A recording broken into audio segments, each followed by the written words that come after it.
হ্যাঁ, আমি এখানে ডিম বিক্রি করতেছি। এর ভেতর আছে 3খান ডিম, নেবেন নাকি?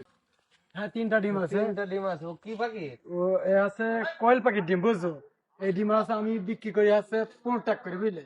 তুমি যদি নাও, যদি একটা করে নাও তাহলে আছে আমি আছে 15 টাকা করে নেবো। আর যদি বলো না আমি 3টাই নেবো তাহলে 45 টাকা নেবো। 45 টাকা দাম হয়। 45 টাকায় ধরছে, 3 15 45। ও তাহলে 5 টাকা কম রাখবো, তাহলে নেবো হচ্ছে আমি ওই 40 টাকা রাখা যাবে, তার বেশি আমি দিতে পারবো কি না। পাখির ডিম শিওর জানেন? কি পাখি? আর যে পাখি হোক, এটা হচ্ছে সেদ্ধ ভাজি দুই করে খাওয়া যাবে। না দেখাও, একশো ক্যামেরাম্যান এসে দেখাও তো একটু, ভেতরে একটু দেখাও ডিম 3টা। বিশ্বাস না রে, দেখো কি সুন্দর ডিম।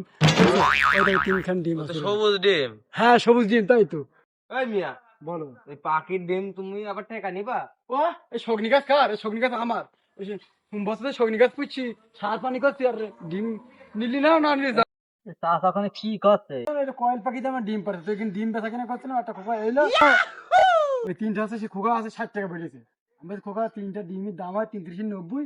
তো সে 60 টাকা দাম বললে আমি তো দিচ্ছি চালান না। যদি নেও, চাষা ব্যক্তি মানুষ, তো আপনার জন্য 60 টাকা রাখবো। 30 টাকা আছে তো? আরে মিয়া, সে 60 টাকা বেরিয়ে গেছে, দিলাম 30 টাকা, অর্ধেক টাকা ও টাকা ডিম হবে না দাও। আরে নেন বাবু, নেন বাবু। যখন বলছো ওই সব নিয়ে একটা কাজ করো, 50 টাকা দাও। চাষ আবার পেঁচা পাখির ডিম না দিল তো আবার।